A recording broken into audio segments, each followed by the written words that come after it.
So,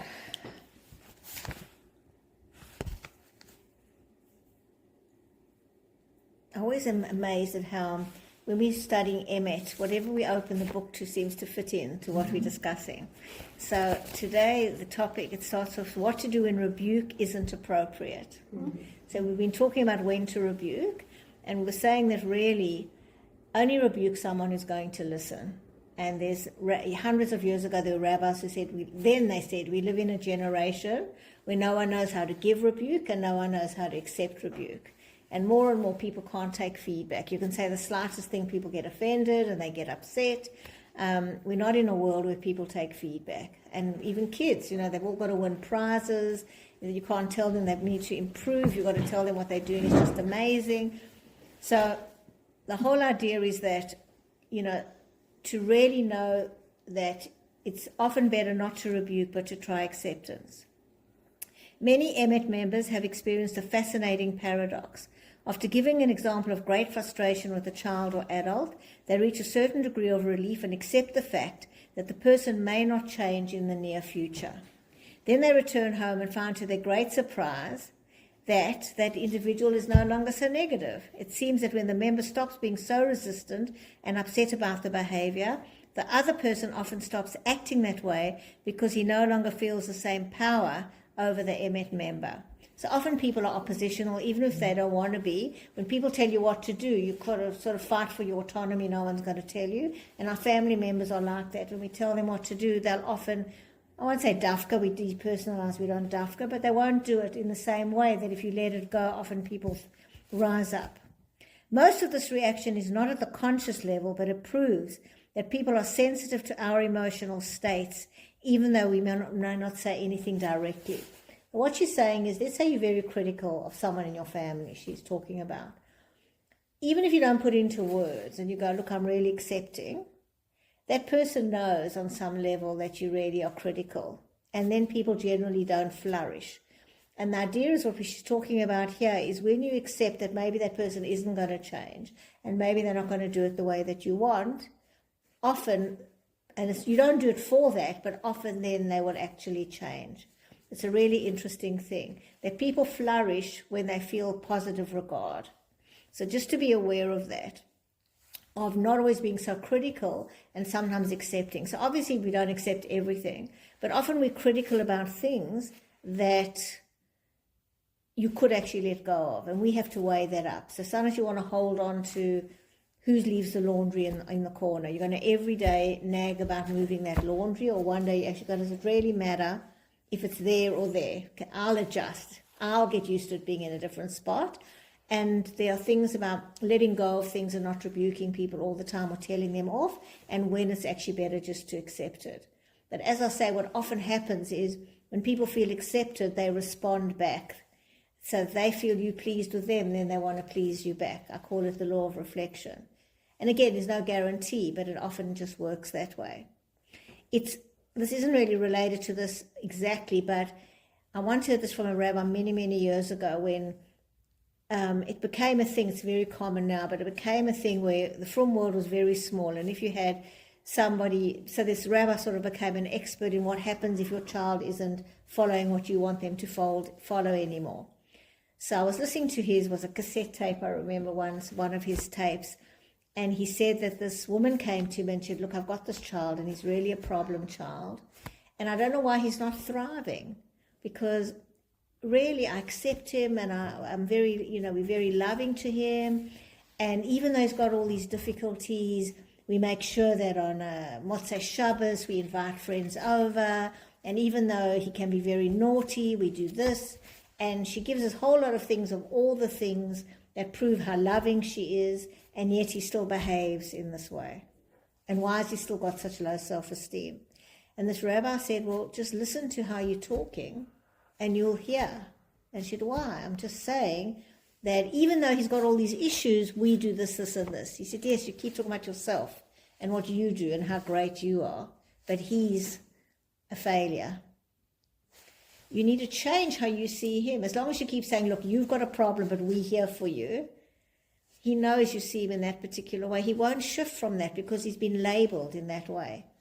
And so you need to shift your label. You've got to see him, the good in him. You've got to see the potential in him. Put yourself aside. It's not about what I'm doing it for you. I genuinely accept you and want you to have friends. I'm not doing it because I think you're Rahmanas and therefore I'm doing it. It's very subtle.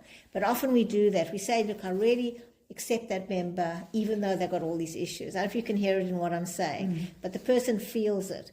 So often you'll have that kind of idea where you know what that person thinks about you. Actually, I had such a good laugh. He's a very good comedian, Elon Gold. I don't know if any of you listen to him. You should listen to him. He's hilarious.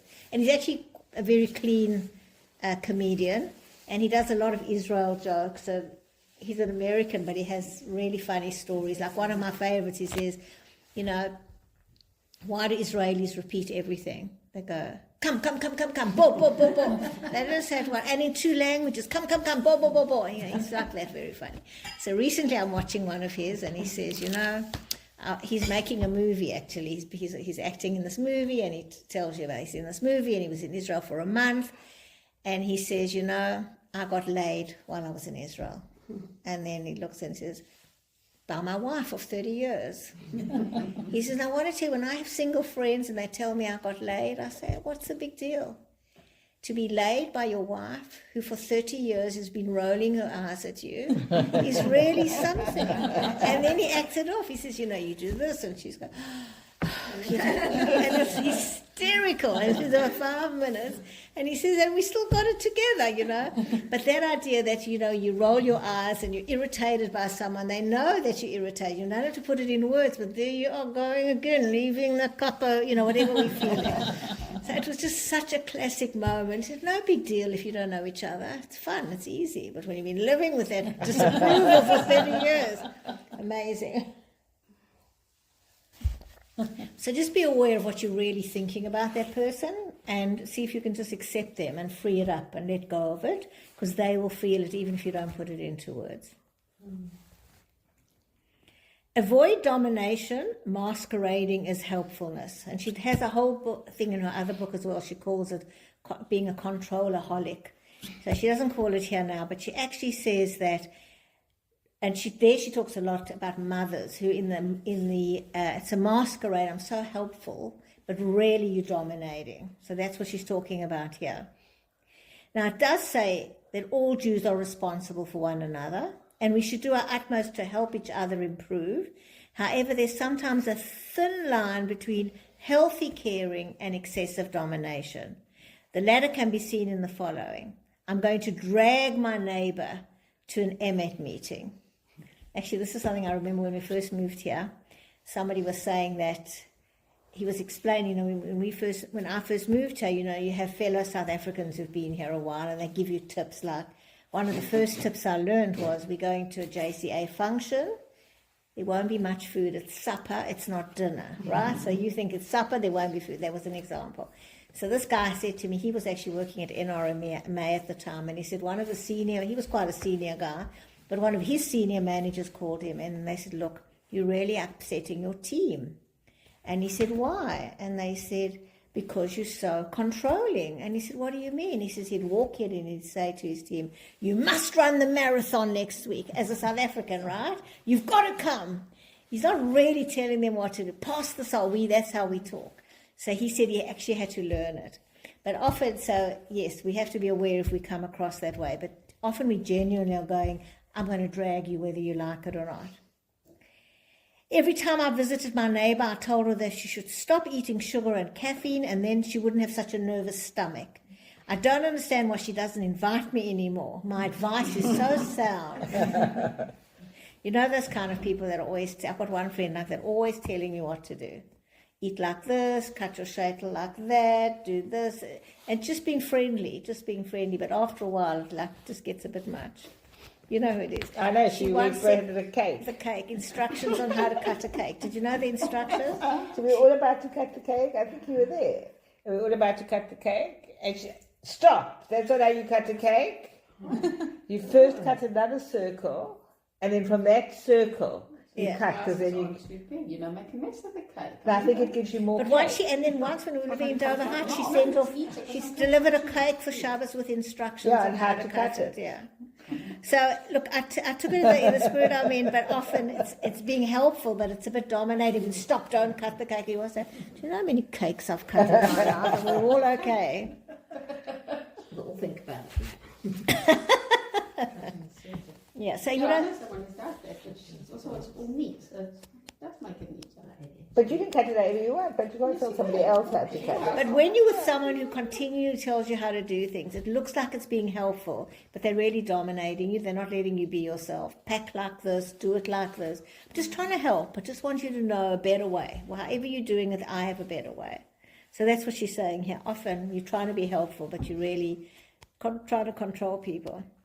It's a sign of spiritual refinement to want to help others.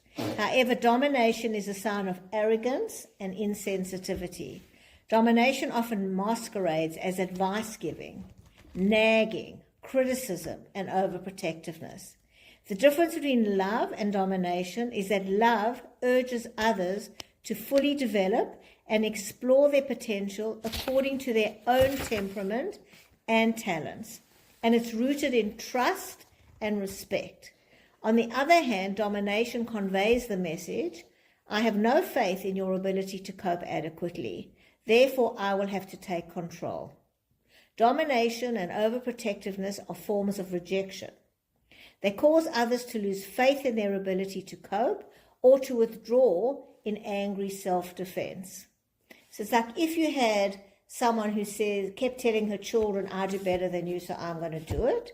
It seems like it's helpful, but it's really dominating. And then what it does is they lose faith in their ability. So actually what happens is then they often withdraw. And there's actually one of my favorite books, it's old now, called The Surrendered Wife. And people didn't like that term because they felt it sounded like being, but it doesn't mean that you're a dominated wife. What she's saying is surrender control. And she gives an example and she gives statistics. She eventually ran groups all over America. It became like this huge, I don't call it a movement, but a way of helping women who, what did the woman say? Hundreds or thousands of them. My husband doesn't help me. I'm carrying the load and he just doesn't help me. And I'm doing more and more and more. And her whole thing was, for most of us, it's our own, she never used any of these brash words, but it's our own fault. Because what do? We don't let our husbands do it in their own way and build confidence. So they will offer to help and they put, no, don't do it like that. I'll just do it myself and just do it exactly like I want. So they withdraw. And she says that unless men have got certain problems, really have problems, borderline personality or really coercive controlling, if you just left them alone and gave them space, they would step up because men naturally actually do want to please their wives. But what happens is because we keep telling them they're doing it wrong, they withdraw. And that's what she found. So she gave the example that she was doing everything, like paying all the bills. And this is her methodology. She went to her husband and she said, I'm not paying the bills anymore. I'm handing it over to you. And the cover of her book is, she went and had a bubble bath with some champagne and she left him to it. The first quarter, the electricity was cut off. She just lived through that. It never happened again. But she allowed him space to do it in his way, and after that he took it over. But what she said she would have done in the past was go, you see, I can't trust you to do it, and kept doing it. Then he just withdraws and doesn't want to do it.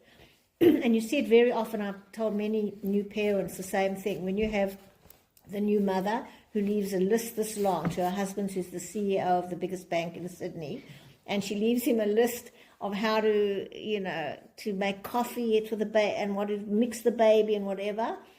He then does less and less, and then she goes, why, everything's on me. And you want to go, well, he's the CEO. He's actually got quite a few capabilities. But this idea of you've got to do it exactly like me, and I'm going to remote control and tick off the list and show you all the things you're doing wrong, most people then just withdraw and don't show initiative and don't want to do it because they're going to get into trouble. So it's a very, very good book. And as I say, she then ran groups all over the world of really many, many thousands of women who discovered that when they just stepped back and said, I'm going to the hospital, you look after the kids, nobody died, They were all fine. Maybe they had toasted cheese and not a gourmet meal, but they were all fine. And then what happened is more and more the partners would step up because they felt empowered. Then they wanted to do more.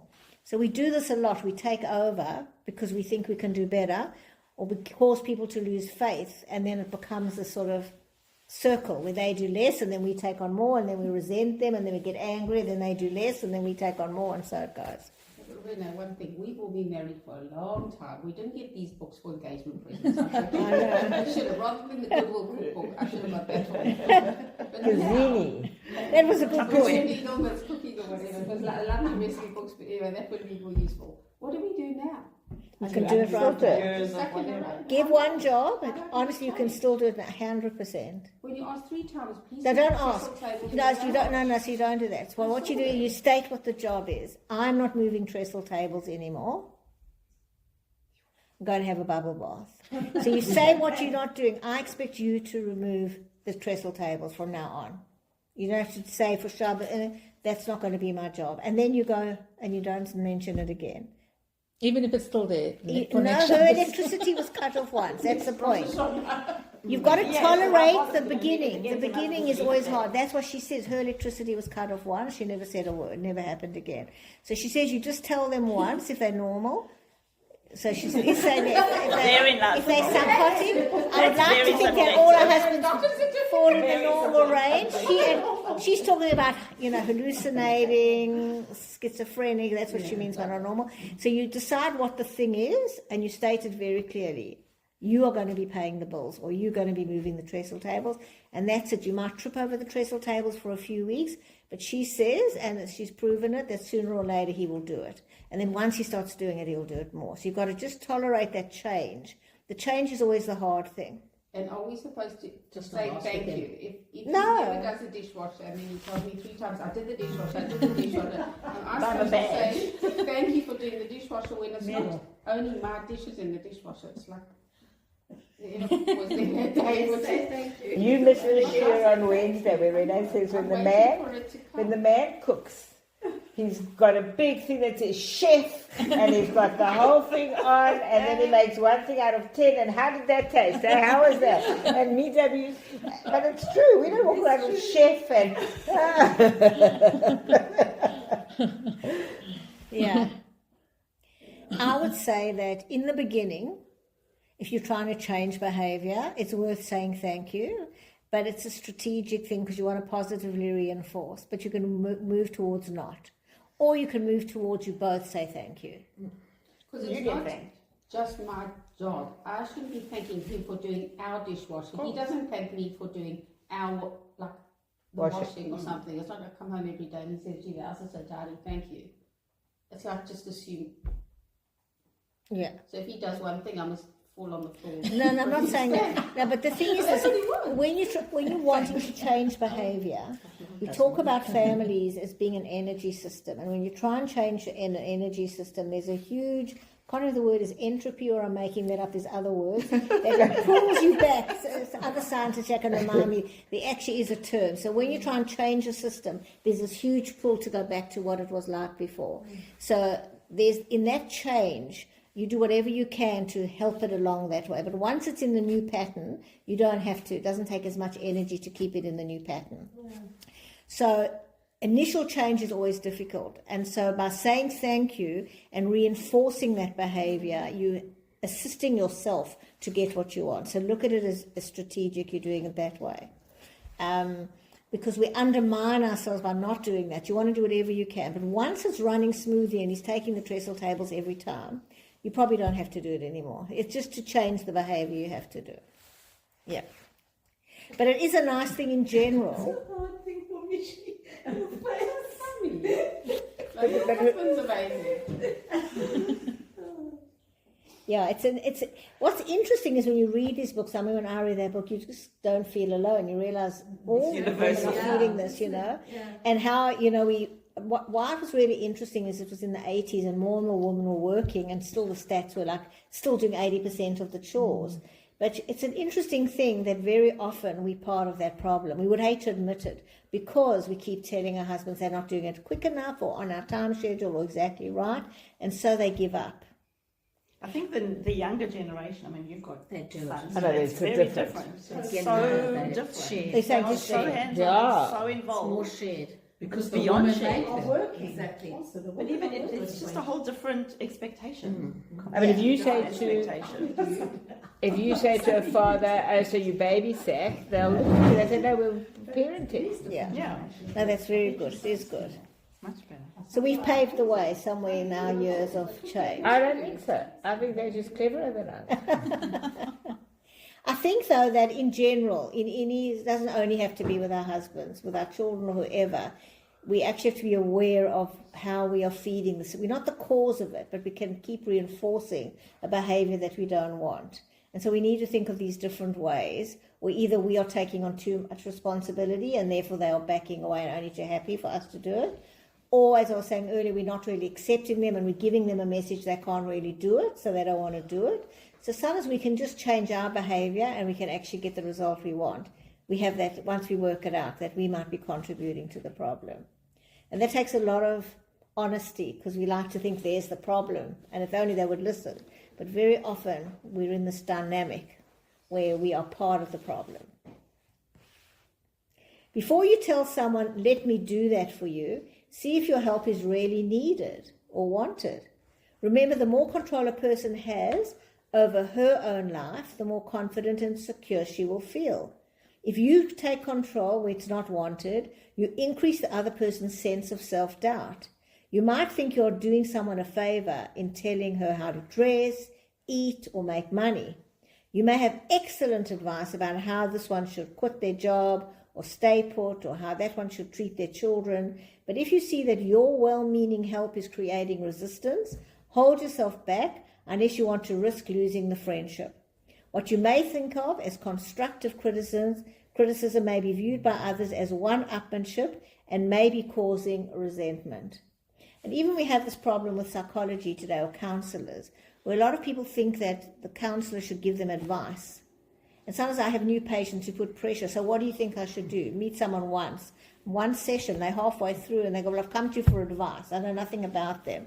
You know, they've got all these kids. So what do you think I should do? They tell me one anecdote. How would I know, like, really? But the impression is you go to a counsellor and they will tell you what to do. And there are some people that will tell you what to do. But the idea is you're not really helping them ultimately if you're making other people's decisions and they become dependent on you.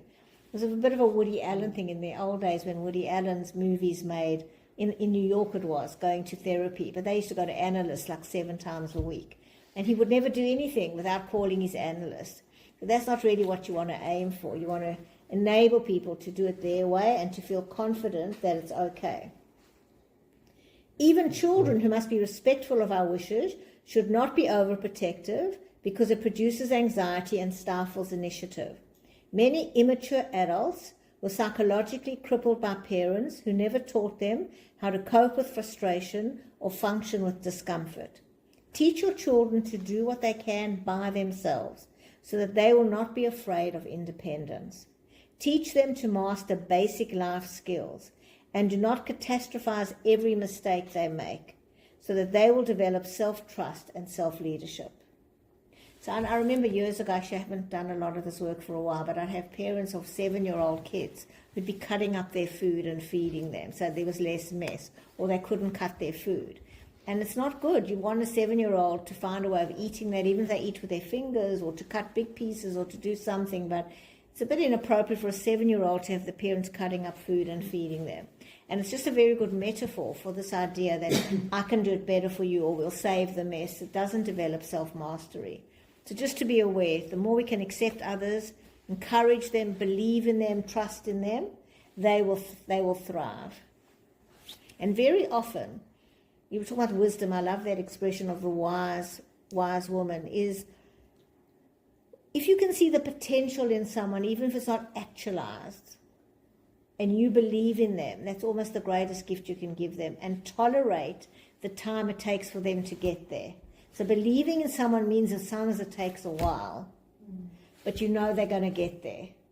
And you hold that in your mind's eye, they know that you're holding that belief in them. And sometimes that's hard because often people will tell their kids, you can do it, but in their heart they go, no, they're never really going to do it. I'm just saying it. And again, on a deep unconscious level, you know that. So it's sort of that ability. There's a famous story of Rabbi Akiva that he married Rachel, and she was the daughter of one of the wealthiest men of the time. And he was an illiterate farmer, and he was a convert. Everything a Jewish rich father didn't want for his beautiful daughter. And she married him and went against her father, and her father cut her off. They were penniless. She gave up everything. And the story was that everyone said, why? And she said, no, because she could see in the future Rabbi Akiva, could see his potential. And so they got married, and they lived on straw. They had nothing. And at some point, they had a few kids. He went to Cheder. Do you know the story? It's a very famous story. The kids always acted out. He went to Cheder. He was a 40-year-old man with his 3- and 4-year-olds learning Aleph Beis. And everyone teased him and mocked him. And he sat with his kids, and he literally started at the beginning, learning Aleph and Beis and Gimel. And he then became the greatest sage of the generation. And he went away for 12 years, and he built the academy in Jerusalem, and he came back to see his wife, and he had something like 20,000 students with him. And when she saw him, she ran out to hug him or show her thing, and one of the students said, oh, this is Rabbi Akiva, not knowing it was his wife, because she was, I don't know if she was still in straw at that stage, but she didn't, I don't think, look her best. And and then Rabbi Akiva made this famous statement. He said, everything I am and all of you are here today because of her and her self-sacrifice, her sacrifice. But she saw in him, he was a rough diamond, she saw his potential and she encouraged it, and he became, today we always quote Rabbi Akiva, the greatest sage of the generation. And there's another story. So one of the things that they say, how did he have the motivation? And he said he remembered, he was a shepherd, and he was one day sitting feeding his sheep, and at the river he saw that there was, sometimes there's like a little bit of a waterfall, and he noticed this water dripping, and there was like not a hole, but like a groove in the stone. And he said, if water, which is soft, if it keeps dripping, can make a groove in a stone, then if I keep learning Torah, my brain, which is like a stone, I'm going to learn as well. It'll make a groove. He understood, and we say that Torah is likened to water. We can't live without Torah, we can't live without water. And the Torah, water flows from above down, like on a mountain, it comes down, and Torah comes from above down. There are all these, like 10 analogies, I can't remember, they're all about of water and Torah, but he understood that if he just keeps persevering, he'll be able to do it. The other famous story told about him is when Moshe knew he was going to die, Hashem showed him all the future generations. And at one point, for a moment, he didn't want to give up his leadership.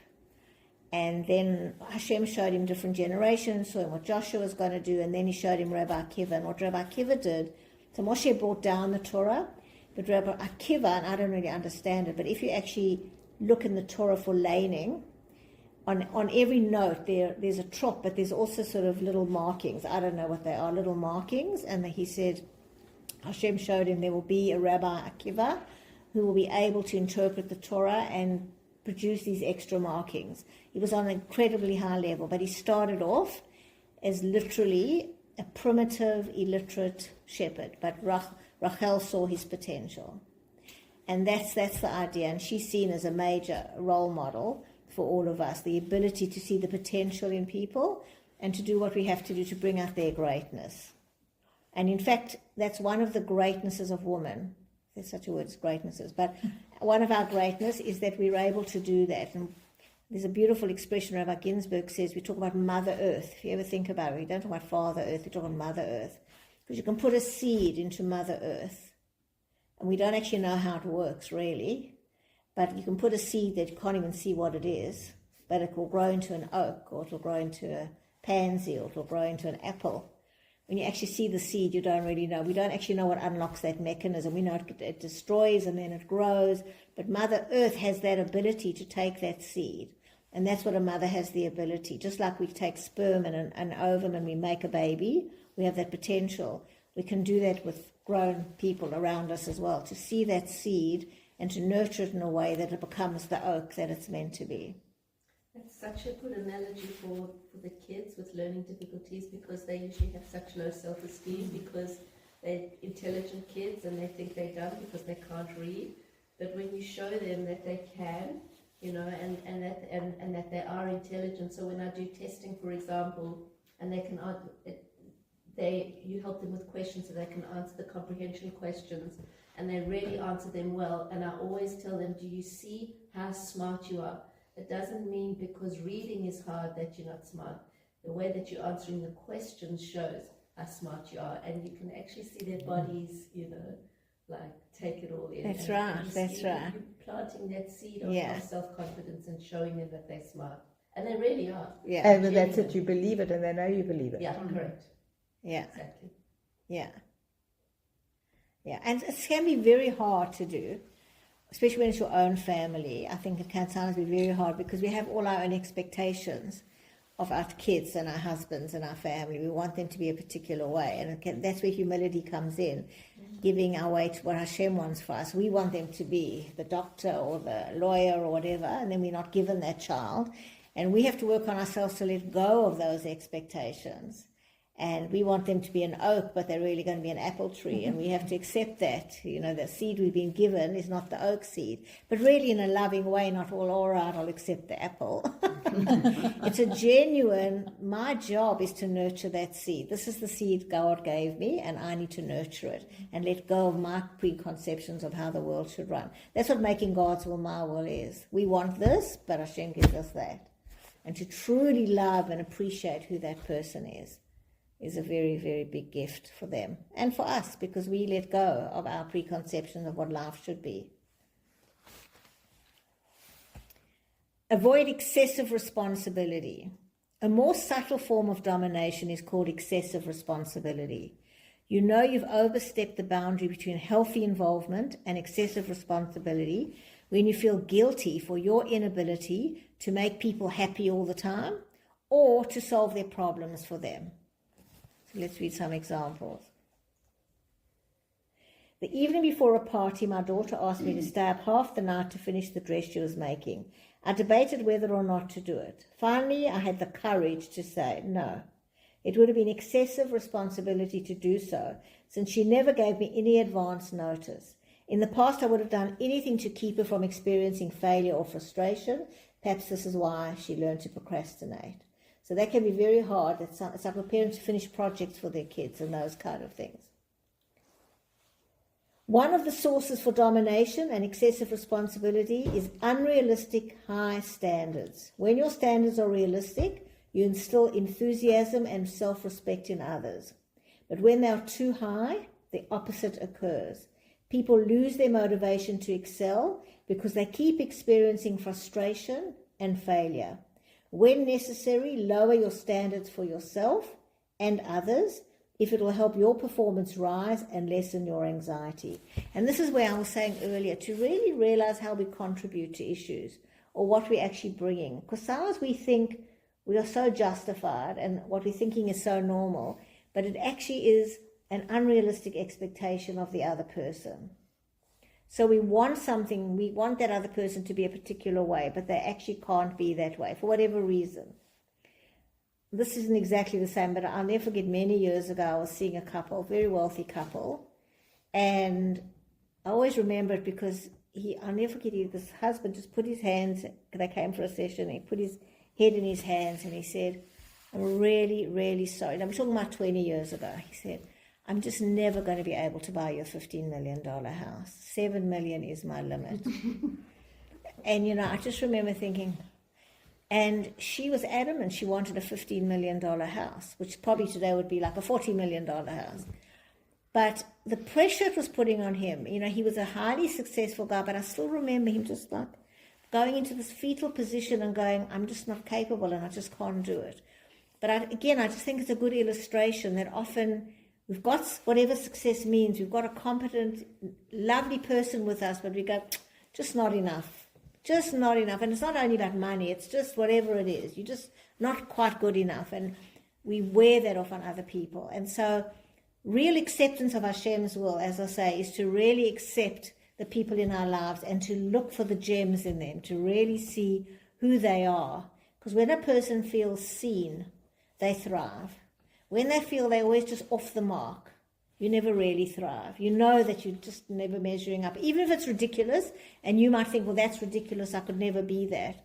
But still you don't feel really loved and accepted. So just to really be aware of when we are judging, then we have to work on something in ourselves. So of course we only judge when someone's doing something halakhically wrong. But if we're dissatisfied with the people around us, we actually have to work on ourselves and let go of trying to fix them, and they don't have to do it our way. And it's actually very freeing when people don't have to do it your own way. Because when you want it your way, you're carrying everybody. If it's got to be like this and everybody's got to do it for you like that, you're organizing everybody, you're monitoring it all, you're carrying everybody's load. And in the end, it's very exhausting and not healthy. It's a very, very exhausting place to be, having to do it for everybody. So this is what you want to do. Are you someone who loves to tell people what to do just because you're so helpful? So we talk about don't give up evading responsibility for yourself, but the other side is don't take on excessive responsibility for other people's happiness and behavior.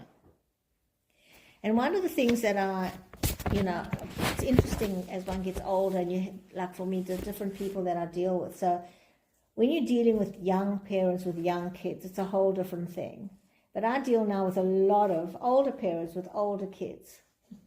And, they're still worrying about their kids. I'm thinking one patient I've got, she's an 84-year-old woman. They're not Jewish, so she's not doesn't mind that he's not married per se, but he's one of these guys that has gone from business to business and has never, but he's in his 50s and he's got a partner and they battle along and, and she's 84, she's got a lot of pain, but she's still trying to fix his life.